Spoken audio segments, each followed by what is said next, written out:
Welcome to The Explainer. Today, we are diving into something that is, let's be honest, incredibly confusing and frustrating. We're going to unpack narcissistic projection and explore why sometimes the things you're being accused of are actually unwitting confessions. I mean, it's a wild experience, right? You're standing there being told you're selfish or controlling or maybe dishonest by a person who is the walking, talking definition of that very thing. Well, what you need to know is that this isn't just a simple argument. It's a very specific and pretty powerful psychological game being played. To really get why this happens, we have to go right to the source. We've got to look inside the internal world of someone with these traits, because the real answer is hiding in a surprisingly fragile foundation. Okay, so narcissistic personality disorder, or NPD, is a clinical diagnosis. But for what we're talking about today, the single most important thing to grasp is this. That big, inflated sense of self-importance you see on the outside, that isn't strength, not even close. It's a mask, and it's hiding something profoundly fragile underneath. And this just lays it all out, doesn't it? The person they show the world is all charm, confidence, and this huge sense of entitlement. But what's really going on inside, the hidden core, is just the opposite. It's full of fragile self-esteem, really deep insecurity, and a whole lot of shame. This quote just nails it. That whole larger-than-life personality isn't real self-love. It's a defense. It's a shield that's been carefully built to protect that very vulnerable person inside from any kind of criticism or really any perceived threat at all.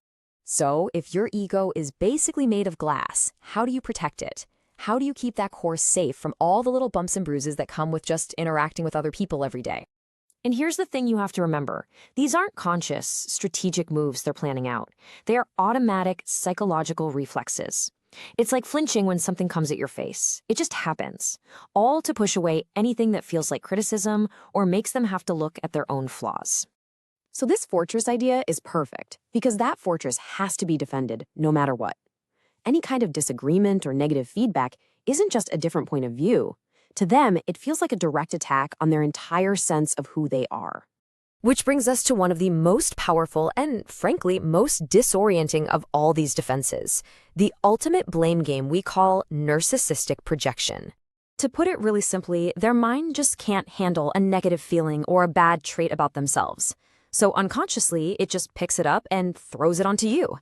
It's like a game of psychological hot potato, and you're suddenly the one left holding it. So let's just walk through how this works. Step 1, it starts with some internal feeling they just can't stand. Maybe it's shame, maybe it's dishonesty, insecurity, whatever. Step 2, their brain does this little sleight of hand and unconsciously transfers that feeling right onto you. And then step 3, they attack you for it. And for them, that brings this huge sense of relief, even a feeling of being superior. Okay, so that's the theory, but what does this actually sound like in the wild? During a real conversation. This is exactly why these arguments feel so crazy and disorienting. You're just living your life, and then bam, you get hit with an accusation that seems to come from absolutely nowhere, and it has no connection to reality. You're just left completely blindsided. All this is a classic. This accusation of being controlling almost always comes from someone who is, in that very moment, trying to control what you do, what you think, or the whole situation. And by accusing you of being manipulative, they are expertly distracting you from whatever manipulation they're doing. It works too, because it puts you on the defensive, trying to prove you're not doing anything wrong, and meanwhile, their own behavior just sails by totally unexamined. You'll often hear this one right after you've tried to hold them accountable for something hurtful they did. They just can't accept that they did something wrong, so they project the idea of badness onto you. And just like that, they become the victim. Think of this slide as your personal translation tool. It's like a decoder ring for these conversations. So when you hear, "You're lying to me," it's very possible it means, "I'm the one being dishonest." When you hear, "You have an anger problem," it could really mean, "I'm terrified of my own anger." The accusation you hear is so often a direct confession of what's happening inside of them. So, okay, this is an interesting psychological idea, but beyond that, why is being able to spot this tactic so incredibly important for your own mental health? And this is the real danger. This isn't just about winning a fight. The long-term goal, whether it's conscious or not, is to make you doubt yourself.